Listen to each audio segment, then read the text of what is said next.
बच्चों, आपकी अध्यापिका निधि अग्रवाल का आपको प्यार भरा नमस्कार। आज देवसेना के गीत का दूसरा अंश हम पढ़ते हैं। इस अंश में हम देखते हैं कि यहाँ पर भी देवसेना के दुखों का चित्रण किया गया है। पूरी कविता करुण रस पर आधारित है। देवसेना अपनी यादों में खोई हुई है। इस बात को आप प्रसंग में लिख सकते हैं। श्रमित स्वप्न की मधुमाया में सपने जो थक गए हैं, गहन विपिन अर्थात घने वन, तरु छाया अर्थात पेड़ की छाया। पथित उनिंदी श्रुति में किसने यह विहाग की तान उठाई।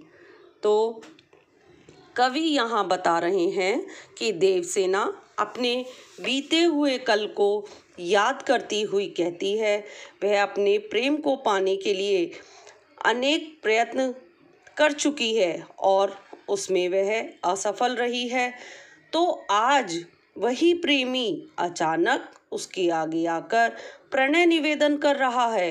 तो देवसेना को ऐसा लगता है जैसे उसकी सोई हुई सारी यादें जो स्कंदगुप्त ने फिर से जगा दी हैं और यह जो पुकार है वह देवसेना को राग विहाग की तरह लग रही है।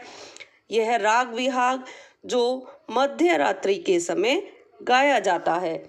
वह कह रही है कि जीवन रूपी घने जंगल में, वेदना रूपी पेड़ की छाया में उसके सपने थके हारे पथित के समान सो रहे थे, जिन्हें स्कंदगुप्त के प्रेम रूपी राग विहाग ने जगा दिया है। और यह मुसाफिर अप्रसन्न हो गया है और वैसे ही जीवन संघर्षों से थकी हुई देवसेना को स्कंदगुप्त का यह प्रेम प्रस्ताव अच्छा नहीं लगता। तो घने जंगल में पेड़ की छाया देवसेना के असीम दुखों का प्रतीक है।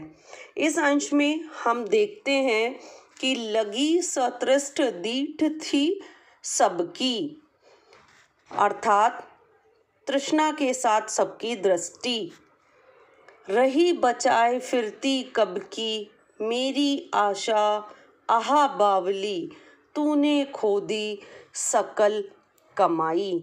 अर्थात सबकी आंखें उसकी ओर लगी हुई थी। देवसेना कहती है कि उसने अपने आसपास की सभी नज़रों से अपने आप को बचाकर रखा। जीवन में जब उसे स्कंदगुप्त के प्रेम की सबसे अधिक आवश्यकता थी, तब उसने उसे ठुकरा दिया था और देवसेना ने अपना जीवन देश को समर्पित कर दिया था। अब हे मेरे मन की बावली आशा, तू क्यों बावली हो रही है? तू क्यों प्रेम के सपने बुन रही है? अगर इस थोड़े से सुख के लिए तूने स्कंदगुप्त की बात मान ली, तो जो त्याग तूने किया, जो समर्पण किया और जीवन भर की देश सेवा रूपी कमाई, यह सब खो जाएगी, व्यर्थ चली जाएगी। वह यानी देवसेना यह सब खोना नहीं चाहती है, इसलिए वह अपने मन की भावना को, अभिलाषा को बावली कह रही है। विशेष जो आपने पहले अंश में लिखा था, तत्सम प्रधान खड़ी बोली, छायावादी शैली, छंद इसमें मुक्तक छंद है, मानवीकरण किया गया है और पूरा ही अंश करुण रस पर आधारित है। बाय बच्चों।